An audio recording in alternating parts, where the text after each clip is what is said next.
책상 옆 3단 서랍. 첫 번째, 두 번째 칸은 자주 쓰는 물건을 넣어두지만 손이 제일 닿지 않는 세 번째 서랍에는 무엇이 들어있나요? 꼭 필요한 것은 아니지만 꺼내보고 싶은 것들을 이야기합니다. 세 번째 서랍 한번 열어볼게요.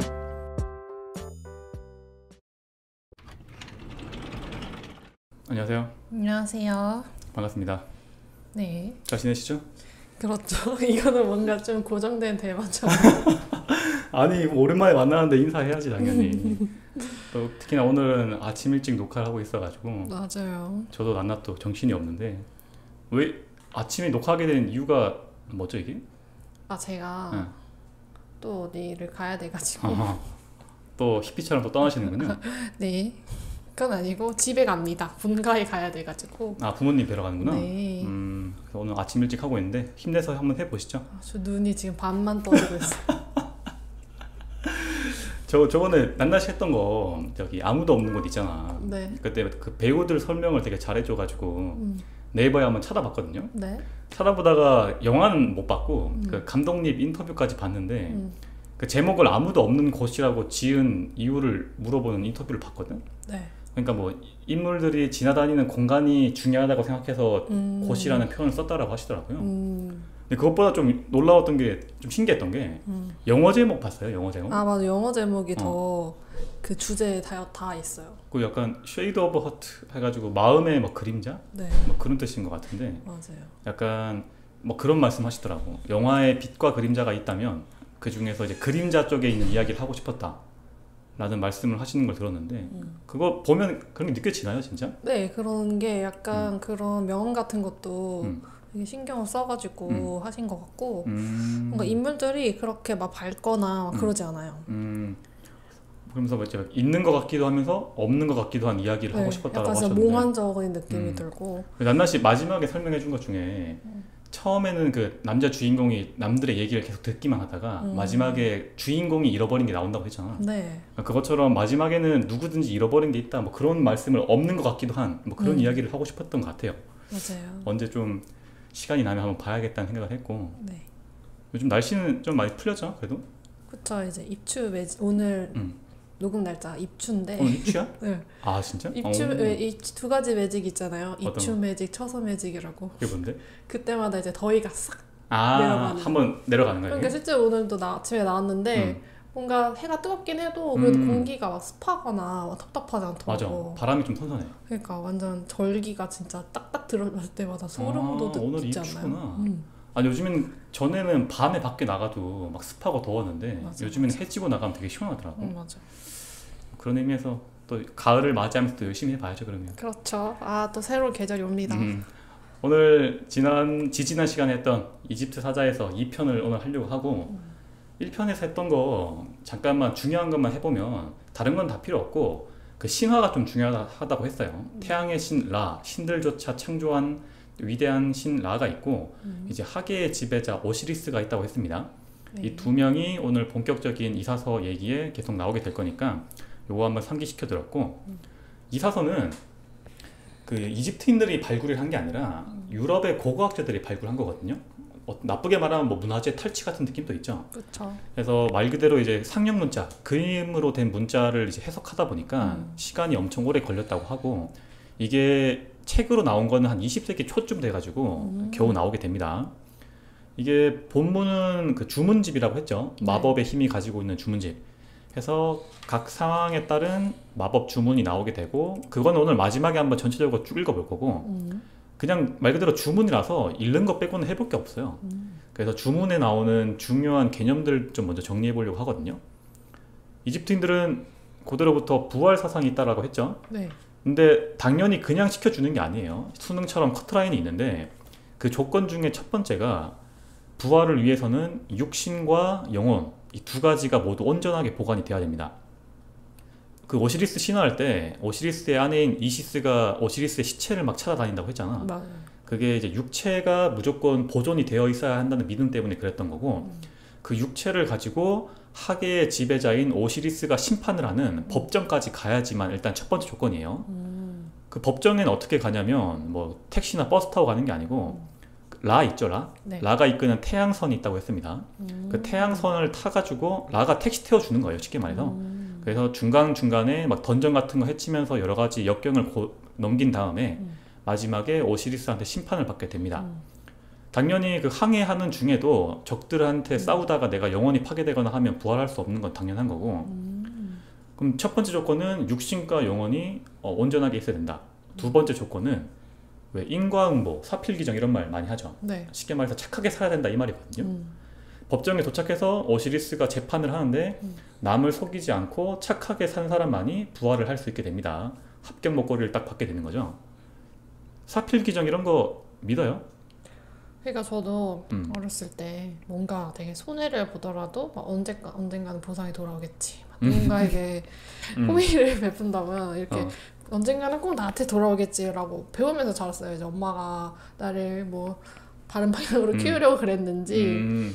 그래서 약간 기본적인 마인드는 그렇게 세팅이 돼 있는 상태인데 그게 커가면서 좀 세상살이 쉽지 않습니까? 그러니까 이 세트 버전에서 이게 맞는 말인가? 현실과는 조금 다른 것 같다. 의심이 스물스물 들고 착하게 살아봤자 호구밖에 안 되고 그때부터 그 약간 착한 거에 대한 교육을 받으셨구나. 맞아요. 근데 이런 게 있다고 해야 사람들이 죄를 덜 짓고 사니까 말이 나오는 것 아니에요? 그죠.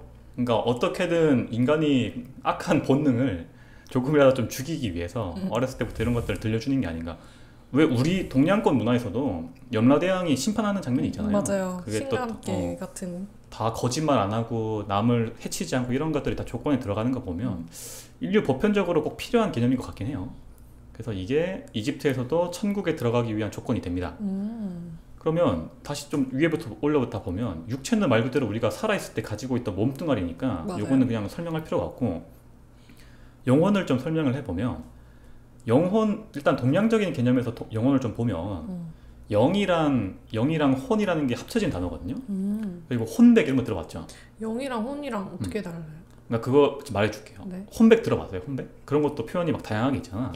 근데 이게 사실 좀 정확하게 설명을 하기는 조금 힘든데 어차피 제가 오늘 이야기 진행하는 사람이니까 제 관점에서 한번 좀 정리를 해볼게요. 첫 번째는 영혼백 중에 영을 좀 보면 이거는 가장 인간의 근본적인 정신적 알맹이 같은 거라 보면 되거든요. 인간이 내면, 자아라고 하는 내면 세계를 가지고 있잖아. 그거를 인식할 수 있는 가장 근본적인 알맹이 같은 거야. 내가 몸이 꽁꽁 묶여 있어도 아니면 잠을 잘고 있어도 눈을 감고 있어도 내가 나라는 걸 인식하는 그런 주체가 있잖아요. 그게 이제 좀 가장 근본적인 영이라고 보면 되고, 에고. 에고 같은 혼이라는 건 뭐냐면, 혼은 그런 정신적 알맹이가 보고 듣고 느끼거나 이런 감정들을 혼이라고 하는 거예요. 정신이 느끼고 하는 것들을 혼이라고 한다. 그럼 되게 한 이런 것도 혼에 들어가는 거죠? 그죠. 다 그런 감정이나 생각 같은 게 다 포함되는 거지. 그럼 백은 뭐냐면 정신적이라는 것은 무형이죠. 형태가 없죠. 근데 우리는 실제로 형태가 있는 육체 같은 걸 움직인단 말이야. 그런 것들을 움직이거나 아니면 움직일 때 발생하는 에너지예요. 움직일 때 필요하거나 발생하는 에너지 같은 거를 백이라고 보면 되는데, 사실 뭔 말인지 좀 헷갈리죠? 저도 사실 잘 모르는데 약간 이런 느낌이다. 네, 마음 공부하는 중 같아요. 영이라는 것은 근본적인 알맹이. 철학관 논거 같은 기분이 들어요. 아니, 우리 주제에 철학이 하나 들어있어. 착각이겠죠. 약간 그 종합강의동에서 그 교양 수업 듣는 느낌인데, 이게 어쨌든 동양에서 영혼백은 이런 식으로 정리를 대충 해볼 수 있거든요. 이집트에도 좀 비슷한 개념이 있어요. 보통 카와 쿠 그리고 바라고 하는 세 가지가 있는데, 카라는 거는 이집트인들은 인간에게 그림자처럼 따라다니는 영혼 같은 게 있다고 믿었거든요. 영이라고 보면 되겠죠. 위에서 나왔던. 어떻게 보면 정령 같은 거라고도 봐도 되는 게, 인간뿐만 아니라 옷이라든지 식물 같은 거에도 다 카가 있다고 믿었단 말이야. 우리가 뭐 식물의 정령 이런 것처럼 무언가 그 주위에서 그것을 지키고 보고 있는 정령 같은 개념이라고 봐도 될 것 같고, 얘는 인간이 태어남과 더불어서 존재하게 되고 또 성격이 변하지 않는 독립적인 존재예요. 그래서 가장 비슷한 개념은 위에서 나왔던 영이랑 좀 비슷한 것 같다. 제가 별로 좋아하는 사람은 아닌데, 네. 그 데카르트라고 하는 사람 들어봤어요? 네. 그 양반이 사람을 설명할 때 어떻게 하냐면 정신과 육체로 이루어졌다라고 설명을 했는데, 그러다 보니까 정신이 각각 있고 육체가 따로 있는데 어떻게 정신이 육체를 지배하냐라는 얘기를 했을 때 데카르트가 설명을 하려고 하다 보니까 도저히 안 떠오르니까 어떤 것을 가설을 제시하냐면 송가선이라고 해가지고, 정신이랑 육체랑 눈에 보이지 않는 어떤 선으로 이어져 있다라고 설명을 했단 말이야. 그것처럼 이 카도 인간 주위를 따라다닌다고 하니까 그런 눈에 보이지 않는 것들로 연결되어 있는 게 아닌가라는 느낌이 좀 들어요. 그럼 두 번째는 쿠라고 했죠. 쿠는 위에서 나왔던 것 중에 혼이랑 좀 비슷한 개념인데, 인간이 잠들어 있을 때, 깨어 있을 때는 몸에 잠들어 있다가 인간이 잠에 들게 되면 몸 밖으로 튀어나와가지고 이것저것 막 체험을 한대. 그래서 꿈꾸고 보고 기억하는 게 쿠가 체험하는 거라고 합니다. 그래서 위에 정신적 알맹이가 보고 듣고 느끼는 게 혼이라고 했죠. 쿠는 약간 혼과 좀 비슷한 개념이다. 바, 마지막으로.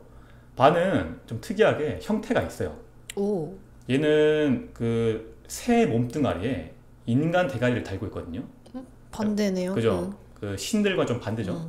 약간 비둘기에 사람 대가리 달려있는 거 생각하면 되니까 좀 징그러울 수도 있는데, 얘는 생전에는 육체에 잠들어 있다가 사람이 죽어서 묘지에 묻히면 몸 밖으로 빠져나와가지고 그 주위를 막 배회하고 있어요. 말 그대로 새니까.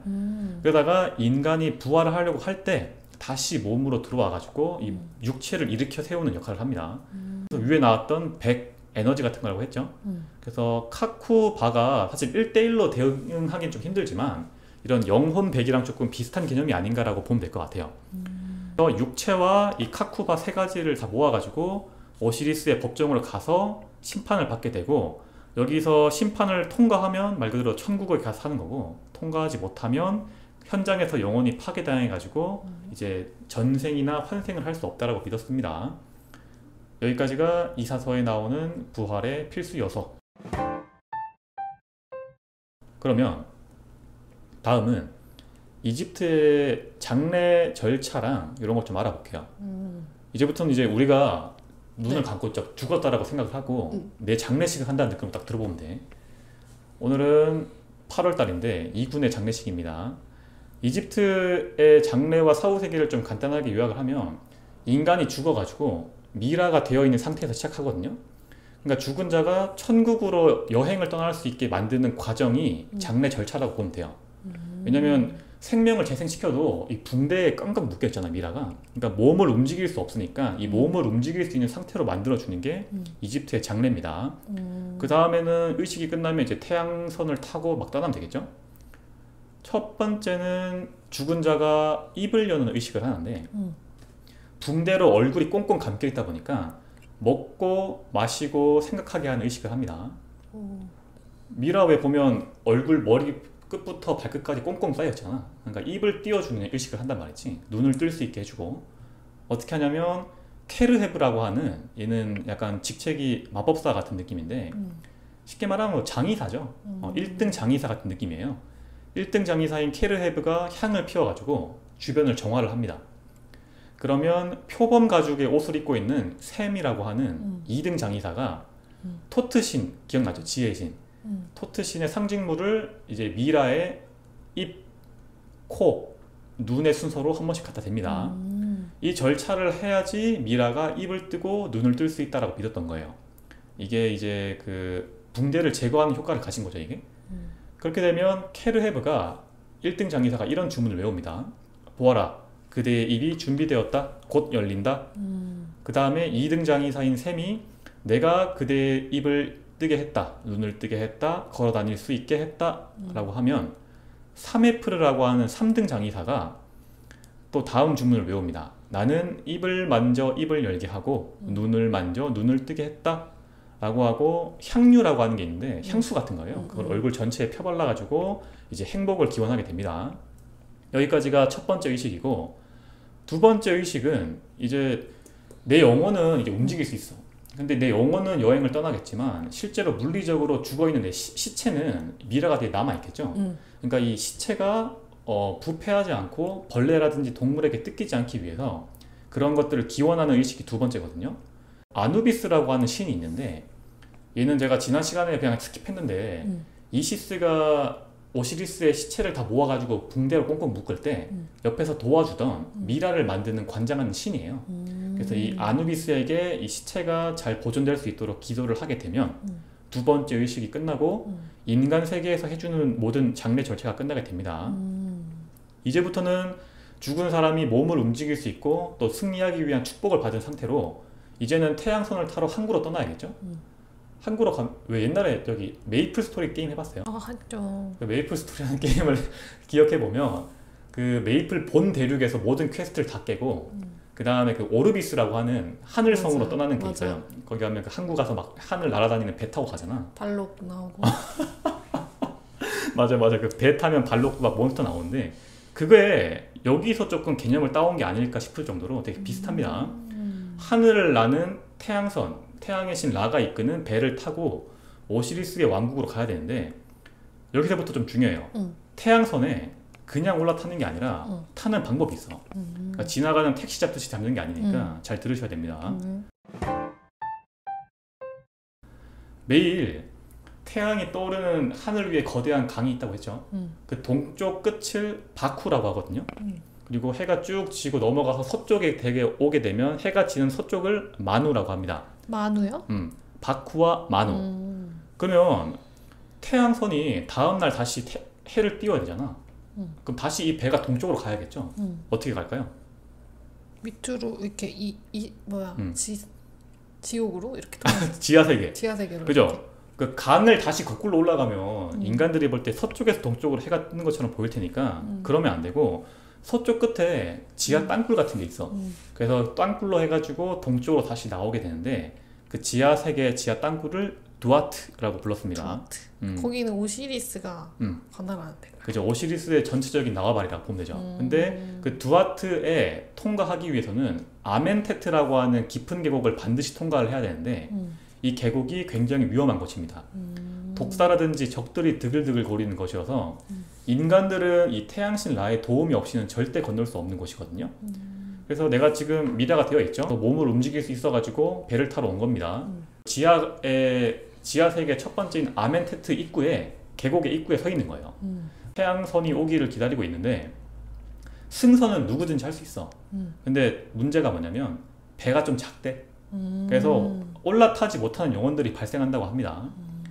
그럼 만약에 이번에 배를 놓치면 어떻게 될까요? 못 가는 거 아니에요? 죽습니다. 배가 떠나면 아니 악어들이 지하세계에서 올라와가지고 영혼들을 다 잡아먹는 거예요. 이집트에서는 무서운 동물이 보통 악어 같은 거였겠지. 우리나라에서는 호랑이 같은 게 먹이 사슬의 최상위였을 거고 이집트에서는 이런 뭐 아프리카 동물이나 악어 같은 게 무서웠을 거란 말이야. 독사 같은 거. 그래서 이런 악어가 나와가지고 인간을 잡아먹는다라고 믿었습니다. 다음 차는 없어요. 이게 첫 차이자 막차이기 때문에 무조건 여기서 아둥바둥 해가지고 배에 올라타셔야 돼요. 이게 타는 거가 1차 그런 심판 같은 거예요? 그 조건은 없어요? 조건은 없는데 거기서 어떻게 보면 영혼이라는 것 자체가 평소에 어떻게 살았는지에 따라 가지고 이게 뭐라 그럴까 좀 건강한 영혼도 있고 병든 영혼도 있을 거라고. 그럼 거기서 1차적으로 걸리고? 그죠. 그러니까 내가 어떻게 살았냐에 따라 가지고 배에 올라탈 수 있는지 없는지 결정되는 거야. 혹시 이집트에서 죽을 수도 있으니까 잘 알아둘 거예요. 네, 그죠. 우리가 언제 죽을지 모르니까 배에 올라탔다라고 하면 처음을 딱 넘기게 되고 그 다음부터는 라가 보호를 해주긴 하는데 이 아멘테트가 워낙 위험한 곳이다 보니까 적들이랑 싸워야 돼요. 열심히 배를 지키기 위해서, 배가 가라앉지 않기 위해서. 당연히 여기서 싸우다가 육체라든지 이런 게 파괴당하면 거기서 또 나가립니다. 정신을 똑바로 챙겨가지고 전투에 임하셔야 되고 라의 도움을 받으면 누구든지 통과를 할 수 있다고는 하는데 어떻게 됐든 나도 내 목숨을 잘 지켜야 되고 라의 입장에서도 봐도 이게 라가 타고 다니는 자가용 같은 거거든요. 자기 차에 기스나면 싫겠죠. 그러니까 당연히 인간들을 잘 도와줄 거란 말이야. 이렇게 생각할 수도 있어. 싸우지 않고 어디 화장실 같은 데 숨어 있다가 나오면 안 되냐고 물어볼 수 있는데 그러면 절대 안 됩니다. 오시리스 법정에서 어떤 내용이 나오냐면 내가 이 배에 올라타가지고 적들과 함께 용감히 싸웠다라는 걸 입증해야 되는 시기가 오거든요. 그래서 어디 숨어 있거나 해서는 절대 심판을 통과할 수 없기 때문에 용감하게 싸우셔야 돼요. 아멘테트를 쭉 통과하게 되면 한밤중이 돼가지고 오시리스 법정에 딱 내려줍니다. 여기서부터는 라도 도움을 줄 수가 없어요. 한 명씩 불려 들어가는데 뭐 1번 들어오세요, 2번 들어오세요 해서 들어갑니다. 근데 여기서도 바로 오시리스를 만날 수 있는 게 아니고 오시리스 법정이 무슨 동네 슈퍼 같은 게 아니거든요. 약간 청와대처럼 경비들이 있어. 문지기들이. 그 문지기들을 차례대로 통과를 해야 됩니다. 어떻게 통과하냐면 이 문지기의 모습이 일단 묘사가 되는데 토끼의 머리를 하거나 뱀의 머리를 하거나 악어의 머리를 하고 있는 문지기가 지키고 있고 이 문지기의 이름을 정확하게 불러야 된다 라고 하거든요. 근데 문지기의 이름이 좀 어려워요. 몇 개만 불러보면 우넴 하우우 엔투페히 또는 케세페라시트케루 또는 테페케하푸트 읽기도 했는데 이거 이름들을 잘 불러야 돼요. 그래서 어떤 주문을 외우냐면 이런 식으로 합니다. 여기 다른 신을 창조한 위대한 신 라가 있습니다. 나는 당신의 이름을 알고 있습니다. 안내인의 이름은 우넴 하우 엔투페휘, 문지기의 이름은 세레셔, 전령의 이름은 아. 나는 당신의 동료들과 함께 그대를 위해 오시리스를 만나러 왔습니다. 라고 하면 지난 시간에 이집트인들은 이름 자체에 마법의 힘이 있다고 믿었잖아. 그러니까 그 사람의 이름을 아는 것만으로도 그 사람이 힘을 가질 수 있다고 믿는 거기 때문에 내가 네 이름 다 알고 있으니까 까불지 마라, 비켜 이렇게 하는 거죠. 해서 문지기를 다 통과를 하게 되면 오시리스를 또 바로 만날 수 있는 게 아니고 법정 입구에 딱 가면 오시리스는 저 끝에 앉아있고 그 가운데에 그 이집트의 지방신들이 있다고 했죠. 그 지방신들 42명이 쭉 서 있습니다. 42명이? 그래서 42명의 이름을 차례대로 부르면서 한 번씩 넘어가야 돼요. 이런 식으로 부르면 됩니다. 오 신에게 영광이 우세크넴이여. 우세크넴이 신의 이름이거든요. 우세크넴이여 나는 죄를 범하지 않았습니다 하면서 42명의 이름을 딱 부르면서 자신의 부정 고백을 하고 끝마치게 되면 그 끝에 이제 되게 멋있게 앉아있는 오시리스가 있는 거예요. 오시리스는 심판을 한다고 했죠. 어떻게 하냐면 그 심장을 쓱 꺼내줘야 돼. 촌지를 꺼내는 게 아니라 내 심장을 꺼내가지고 이 심장을 개량을 하게 되는데 심장을 아브라고 하거든요. 이건 단순하게 그냥 신체 장기 같은 게 아니라 근본적인 양식 같은 개념인 거지. 법정 끝에 오시리스가 앉아있고 그 앞에 저울이 놓여 있는데 그 저울을 아까 미라를 만드는 신 아누비스가 있다고 했죠. 아누비스가 저울을 검사합니다. 왜냐면 그 측량이 잘못되면 안 되니까 저울을 한번 쓱 닦은 다음에 지혜의 신 토트가 죽은 자에게서 심장을 건네받아 가지고 한쪽에 올려요. 그리고 반대쪽에는 타조의 털을 올립니다. 이 타조의 털은 뭐 진리 같은 걸 상징한다고 해요. 타조의 털? 그래서 한쪽에는 죽은 자의 심장, 반대쪽에는 타조의 털을 올려가지고 이게 수평을 정확히 이루게 되면 천국에 갈 수 있는 시민권이 나오는 거야. 근데 무거우면 당연히 나쁜 짓을 많이 해서 무거울 거니까 그거는 탈락하는 건 알겠는데 좀 신기한 게 가벼워서도 안 된다고 해요. 정확하게 수평을 이루지 않으면 통과를 할 수 없다고 하고 이거를 좀 생각을 좀 해봤는데 무거운 거는 그냥 말 그대로 나쁜 짓 많이 해서 무거운 거고 가벼운 거는 제가 위에서 그 태양의 선에 타 있을 때 적들과 싸우지 않고 숨어 있으면 안 된다고 했지. 그러니까 그런 것처럼 살아 있을 때도 착하게는 살았는데 나쁜 짓은 안 했어. 근데 내 인생을 열심히 살지 않은 거야. 그런 것처럼 인간으로서의 무언가 책임을 다하지 않고 방만하게 살아온 자들이 좀 가볍다라는 표현을 쓰는 게 아닌가라고 생각을 좀 해봤어요. 삶의 태도도 되게 중요시 생각하는 거죠. 단순히 나쁜 짓을 하는 게 아니라 우리는 다 천국 갈 거니까 수평을 이뤘다고 보고 수평을 이뤘으면 이제 내가 또 주문을 외웁니다. 원하옵건대 내가 살고 있는 행복한 땅에 출현할 수 있게 해 주십시오 라고 하면 그것을 딱 보고 있던 호루스 기억나죠? 오시리스의 아들이 이 자는 무죄이며 괴물 안무트에게 심장을 주어선 안 됩니다 라고 판결을 내립니다. 안무트는 오시리스가 키우는 애완동물 같은 거예요. 오시리스 옆에서 막 으르렁거리고 있는데 이 사람이 잘못을 많이 해서 가볍거나 무거우면 심장을 안무트한테 줘. 그럼 안무트가 와그작 씹어먹고 이제 이 사람의 영혼은 파괴당하는 거고 통과를 하게 되면 안무트에게 주어선 안 됩니다 라고 판결을 하고 이제 오시리스를 만날 수 있게 됩니다. 오시리스가 딱 만나게 되면 자신의 옆에 있던 케이크랑 마실 거를 딱 준대요, 죽은 자한테. 그래서 천국의 음식을 먹을 수 있게 해주는 거죠. 그때 음식을 먹기 전에 또 이런 찬양을 또 해야 됩니다. 오 아멘테트의 군주여, 나는 당신의 곁에 섰습니다. 나는 어떠한 죄도 없습니다. 거짓말을 하지 않았습니다. 진실만을 말하고 행동했습니다 라고 자신의 부정 고백을 마지막으로 하면 이제 천국에 살 수 있는 자격이 주어지는 거지. 천국 시민권을 오시리스가 딱 발부해가지고 주게 되고 이때부터는 이제 이름 앞에 무조건 오시리스를 붙여야 돼. 오시리스 이군, 오시리스 낱낱 같은 앞에 무조건 오시리스를 붙여야 되고 이게 약간 뭐 오시리스에 대한 존경심 같은 거라고도 볼 수 있고 또 다르게 생각을 해보면 좀 죽어서는 모두 평등하다는 평등 사상이 좀 있는 것 같아요.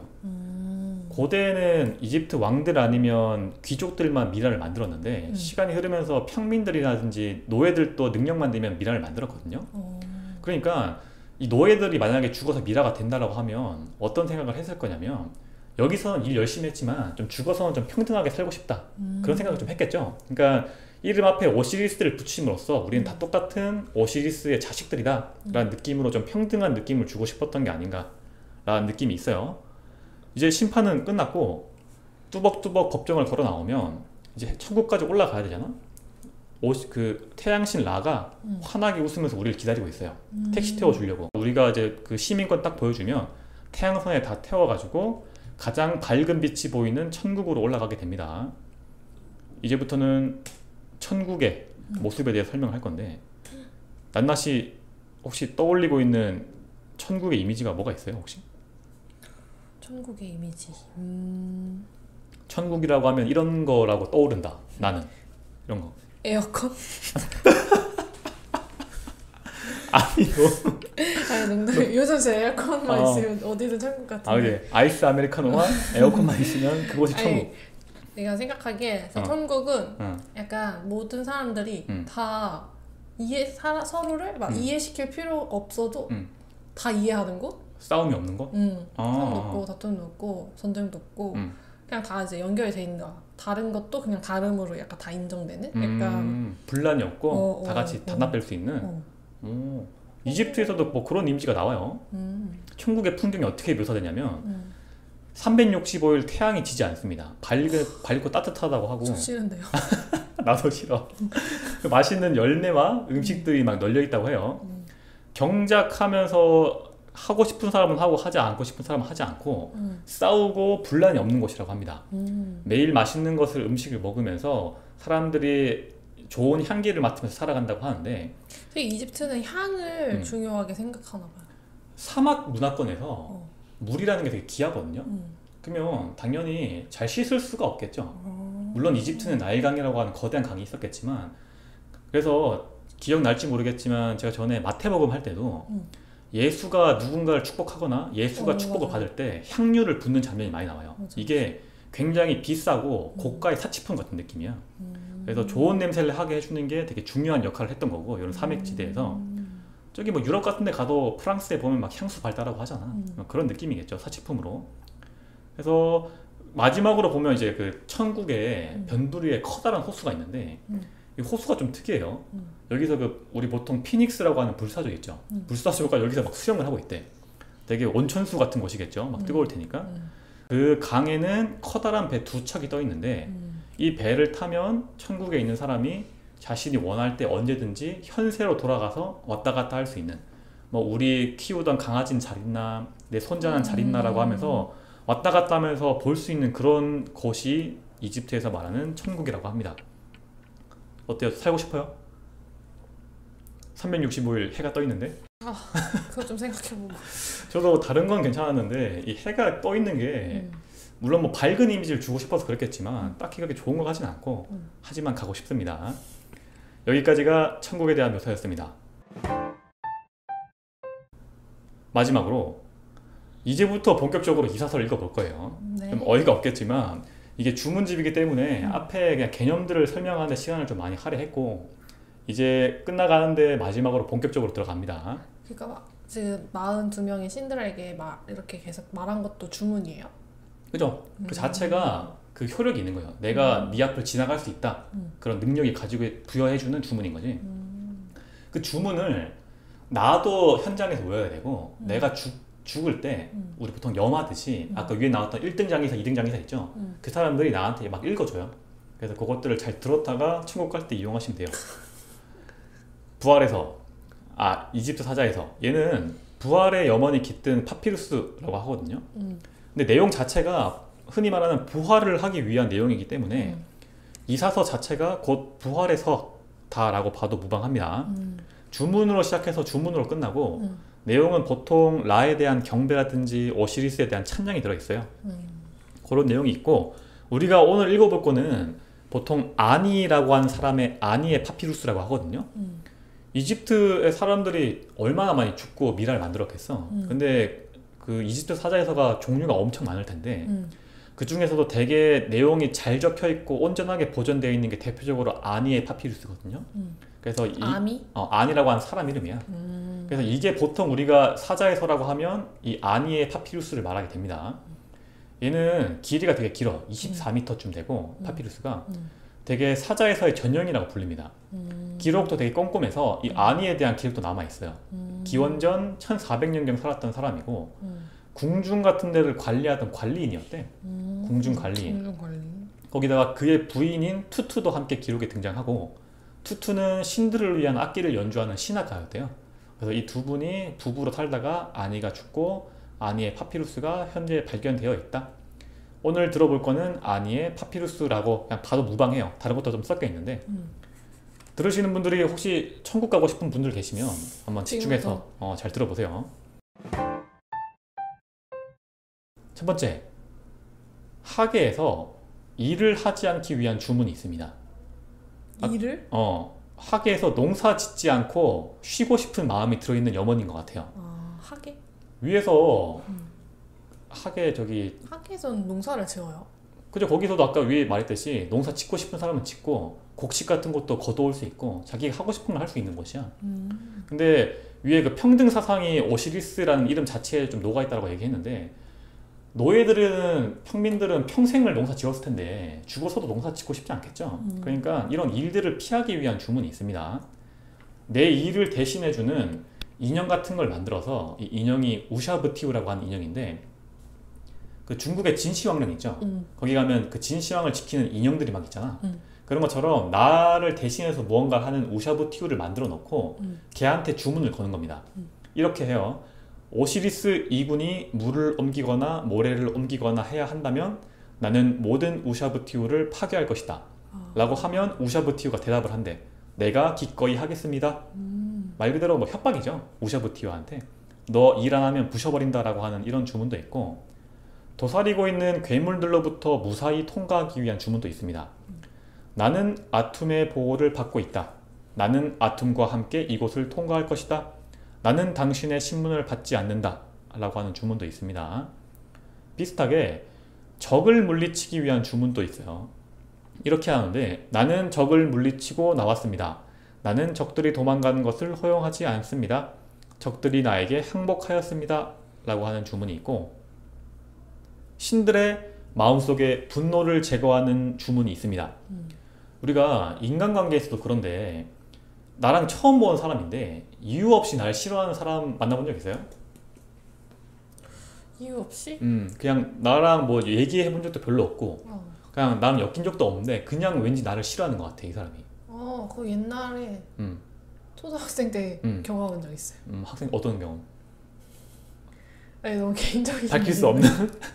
어쨌든 아니 진짜 처음 보는 언니가 네가 누구야? 이러면서 따라 나와 이래가지고 일진 누나였구나. 끌려와가지고 맞았나요? 이렇게 딱 벽 이렇게 들는 거 있잖아요. 벽공? 그걸 당해본 적이 있어요. 아 그거는 약간 고백 같은 거 아닌가? 근데 너 누구 눈앞에 띄지 마 이런 거. 아 그런 것처럼 저도 뭐 비슷한 경험이 있는데 어쨌든 이 비슷하게 신들도 이유 없이 처음 보는 이 죽은 사람을 싫어할 수도 있거든요. 그렇기 때문에 그런 신들의 분노를 잠재우는 주문이에요. 그래서 이렇게 합니다. 나에게 분노를 나타내는 신에게 말합니다. 당신의 분노를 다 씻어버리십시오 라고 하는 주문이 있어요. 좋은 주문이다. 심장에 힘을 주는 주문도 있는데 이게 어떤 거냐면 죽은 자가 미라가 된 상태를 떠올려 보면 장기 같은 것들을 다 꺼내가지고 항아리 같은 데 보관을 하거든. 근데 나는 지금 천국에 가서 심판을 받으려면 심장이 있어야 돼. 그래서 죽은 자가 자신의 심장을 챙기기 위한 주문 같은 거예요. 그래서 이렇게 합니다. 내 심장을 내게 주십시오. 그것이 없으면 나는 천국에 갈 수 없습니다 라고 하는 주문이 있어요. 다음 주문은 마법의 말로 악어라든지 뱀 같은 것들을 퇴치하는 주문이 있어요. 이거 좀 되게 재밌는 게 사파가 들어있거든요. 얘는 특이하게. 근데 사파에 보면 인간을 쫄라맨처럼 대충 그렸어. 그리고 손에 짝대기 같은 걸 들고 있는 그림이 있고 그 짝대기로 악어를 찌르는 그림이 있는데 놀랍게도 악어를 너무 잘 그렸어. 그래서 악어를 굉장히 세세하게 그려가지고 누가 봐도 악어처럼 잘 그려놨고 그 악어를 창으로 찌르면서 물리치는 그림이 그려져 있습니다. 어떻게 외우냐면 저리 가라. 너희는 위험한 동물이다. 나에게 대항하지 마라. 나에게 대항하면 내가 너희들을 살 수 없게 하겠다 라고 하는 주문을 외우게 됩니다. 다음은 육체를 보호하는 주문. 쉽게 말해서 내 남겨져 있는 시체를 보호하는 주문이거든요. 이런 식으로 외워요. 나의 머리는 누, 나의 얼굴은 라, 나의 눈은 하토르, 나의 다리는 뭐뭐뭐뭐, 나의 발가락은 누구누구, 이런 식으로 해서 신체 각 부위마다 신의 이름을 붙여가지고 내 몸 함부로 건드리지 마라 라고 하는 주문을 외우게 됩니다. 그 다음은 내세에서 살아가기 위해서 필요한 것들을 요청하는 주문이 있는데 이제 공기라든지 물 같은 것들을 먹기 위한 주문이거든요.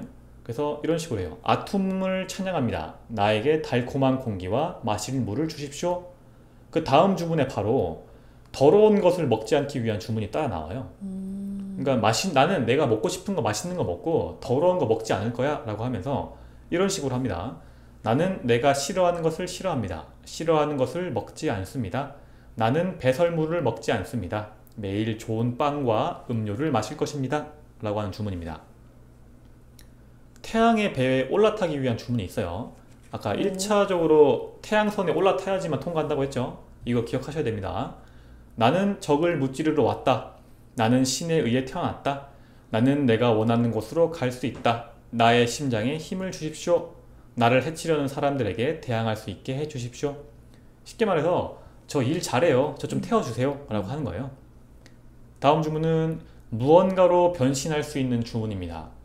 보통은 신의 상징물인 동물이나 신들이 좋아하는 동물로 변신하는 주문인데 우리 왜 인간들 중에도 뭐 강아지 좋아하고 고양이 좋아하는 사람 있듯이 신들 중에도 뭐 애견신, 애묘신들이 있겠죠. 그러니까 그런 신들이 좋아하는 동물로 변해가지고 너 귀엽다 같이 가자 이런 식으로 좀 통과를 쉽게 하기 위한 주문인 것 같아요. 여기는 황금의 매로 변하는 주문이 있는데 이런 식으로 합니다. 나는 황금의 매로 태어났다. 마치 독수리가 알에서 태어나듯 나는 매처럼 날아다닌다. 나는 태양선이 있는 곳으로 날아가서 태양선이 나를 그곳으로 데려갈 것이다 라는 주문입니다. 다음은 사자가 태양선에 올라탔기 때문에 거기서 적들이랑 싸운다고 했죠. 적들과 싸울 때 무사히 이동하기 위한 주문입니다. 나는 태양선에 서 있을 것이다. 나는 신들을 안내한다. 다들 승선하여 항해합시다. 나에게 지휘봉이 부여되었다. 어서 오세요. 나의 아버지 오시리스를 만나러 가야 합니다 라는 주문이에요. 그러면 태양선을 타고 역경을 헤치고 오시리스 법정에 왔죠. 이제 오시리스 앞에 서 있기 위한 주문을 외웁니다. 오시리스 이군이 낭송합니다. 나는 나의 영혼을 위해 일하고 밭을 갈고 곡물을 바쳤습니다.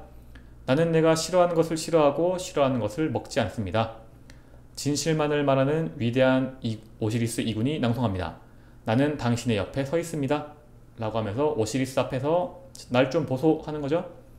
다음은 이제 이걸 외우게 되면 심판을 통과할 수 있게 되고 그 다음에는 천국으로 들어가기 위한 주문을 또 외워야 되는데 나는 라처럼 일어섰다. 호루스처럼 강인한 심장을 가졌다. 나는 매처럼 날아갈 수 있다. 천국에 가서 맛있는 음식들을 먹을 것이다 라고 하는 주문입니다. 이제 음식에 대한 주문이 엄청 많은. 그지. 죽어서도 살아있을 때와 똑같이 육체를 가지고 살아가기 때문에 그 육체에 영양분을 주는 걸 되게 중요시합니다. 그래서 마실 거, 먹을 거 또는 맛있는 거 이런 거에 주문이 되게 많이 나와요. 다음은 천국에 갔어. 음식은 먹을 수 있어. 근데 내가 살 집이 없잖아. 집을 짓는 주문이 있어요. 나에게 오시리스가 말씀하셨다. 나와 함께 새로 도착하는 영혼들을 위해 집을 짓자. 오늘 새로운 영혼들이 도착할 것입니다. 나는 그들에게 가축과 보리를 줄 것입니다. 라고 하면 천국에 대한 주문은 끝나게 되고 마지막으로 자신이 원할 때 천국을 떠나서 현세로 나아가기 위한 주문을 외웁니다. 이거는 신들만이 가능하다고 믿었기 때문에 나와 신을 일치시키는 주문을 외우게 돼요. 오시리스 이군이 주장합니다. 나는 나의 역할을 충실히 했습니다. 일도 열심히 하고 적들을 물리쳤습니다. 오시리스 이군이 기도합니다. 나는 위대한 신 그 자체입니다. 나를 태양으로 나아갈 수 있게 해주십시오. 나에게 천국의 문을 열게 해 주십시오 라고 하면 이제 이집트 사자에서가 마무리되게 됩니다. 어때요? 솔직히 기억이 하나도 안 나죠? 이거 외워서 쓸 수 있겠어? 뭐 그런 건 없는데 아니 사막지대다 그런가 진짜 음. 먹을 거에 대한 뭔가 집념? 이런 게 계속 나오는 느낌이어가지고 그 되게 매를 엄청 신성시하고 그런 게 약간 그죠? 새롭네요. 새라는 존재만이 오직 태양에 가장 가까이 갈 수 있는 존재이기 때문에 태양신을 나가 위대하다고 했잖아. 그래서 태양까지 가장 가까이 갈 수 있는 동물인 새를 가장 좀 이렇게 귀하게 여겼고, 그 중에 사실 새들 중에서는 싸움 제일 잘하는 게 매일 테니까 매를 좀 잘 키웠던 것 같아요. 그리고 뭐 음식은 뭐 사실 뭐 이집트뿐만 아니라 어디서든 중요한 거고, 우리나라에서도 왜 그 요즘엔 안 하는데 옛날에 보면 그 장례식 할 때 입안에 쌀 같은 거 넣어주잖아. 그게 어디서든 좀 중요한 것 같아요. 하긴 제사도 상도 막 이렇게 엄청 차리는 거 보면 좀 배불리 먹게 해주고 쉬게 해주는 게 중요한 것 같아서. 내가 생각한 천국은 먹지 않아도 되는 곳인데. 아니 영양분 따위 필요 없어. 그냥 하고 싶은 것만 하고. 아니지, 천국에 가면 오히려 맛있는 걸 먹고 싶을 수도 있지. 그런가? 그런 욕구가 생길 수도 있지. 어쨌든 뭐 기억에 남는 건 없겠지만 방송 들으시는 분들이 이거 듣고 뭐라도 하나씩은 챙겨 가셔도 되잖아요. 그래서 제가 마지막으로 어떠한 상황에서도 써먹을 수 있는 무적의 치트키 그런 거 좋다. 하나 드리겠습니다. 되게 짧은데 요것만 기억하시면 위에 거 다 필요 없어요. 다른 것들은 다 그냥 있는가 보다 하시면 되고, 이거 뭐 우리도 그렇고 들으시는 분들도 그렇고 언젠가 이 상황을 마주하게 될 수도 있죠. 그때 어버버 되면 그 자리에서 바로 나가립니다. 천국 못 가요. 그러니까 이거 하나 들어보시고 한번 떠올려 보시길 바랍니다. 외워볼게요. 위대한 하계의 지배자 오시리스여, 오시리스 이군이 당신을 찬양합니다. 나는 죄를 짓지 않았습니다. 당신과 함께 내가 원하는 곳에서 살게 해 주십시오 라는 주문입니다. 어떠한 상황에서도 이거 하나 알고 있으면 웬만한 난간은 다 넘길 수 있을 거예요. 언제가 될지 모르겠지만 인간이라면 누구나 맞이하게 되는 죽음의 순간이 오겠죠. 언젠가 겪게 되실 그때 들으시는 분들이 모두 원하시는 곳으로 가실 수 있기를 바라겠습니다. 이렇게 해서 정말로 이집트 사자에서 끝! 어땠어요? 오, 진짜 근데 정말 다음 녹음 전까지 이집트 신화에 대한 책을 꼭 읽어보고 싶을 정도로 약간씩 흥미가 돋는 게 재밌었어요. 이집트가 사실 아프리카 땅에 있는데 어떻게 보면 약간 아시아권 문화라고 봐도 무방할 것 같아요. 왜냐면 우리가 아시아가 굉장히 크고 사막 끝에 있는 뭐 이란, 이라크 이런 데도 이제 거기를 보통 아시아라고 보니까 그쪽이랑 이집트랑 거의 붙어 있거든요. 그래서 문화권 중에 좀 통하는 게 많이 있을 것 같고, 그리고 뭐 사실 어떤 게 좀 생각이 나냐면 그 이사서 본문에 나오는 주문도 그렇고 제가 만든 마지막에 들려드린 주문도 그렇고 자신이 죄를 짓지 않았다라는 것을 고백하는 내용이 나오는데 실질적으로 살면서 그런 사람 있나요? 없지 않을까요? 없죠. 제가 생각할 때도 없을 거예요. 내가 의식적으로든 아니면 자이든 타이든 남에게 상처 한 번 주지 않고 아니면 뭐 선의의 거짓말이라도 한 번 하지 않고 살 수 있는 사람은 없을 텐데 없는 그런 상황에서도 일부러 이런 기도를 굳이 하는 이유를 좀 떠올려 보면 없을 수는 없겠지만 그래도 살면서 한 번씩이라도 이런 걸 좀 떠올리면서 착하게 살려고 노력을 해라. 구라가 없을 수는 없는데 어차피 오시리스님은 위대하시기 때문에 다 알고 있거든요. 그러면서도 알면서도 넘어가 주시는 거겠지.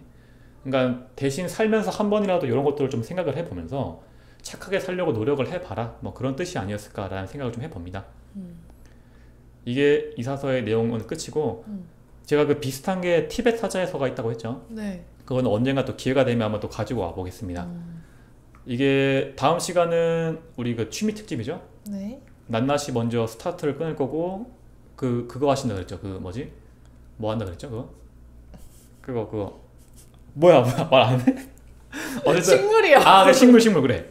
낱낱이 그 최근에 관심 가지고 있는 식물을 하신다고 했고 저는 캠핑, 요즘에 또 떠나시는 분들이 많으니까 캠핑을 준비해가지고 다음 시간에 취미로 돌아오겠습니다. 고생하셨습니다. 인사 안 해요? 감사합니다. 들어주셔서.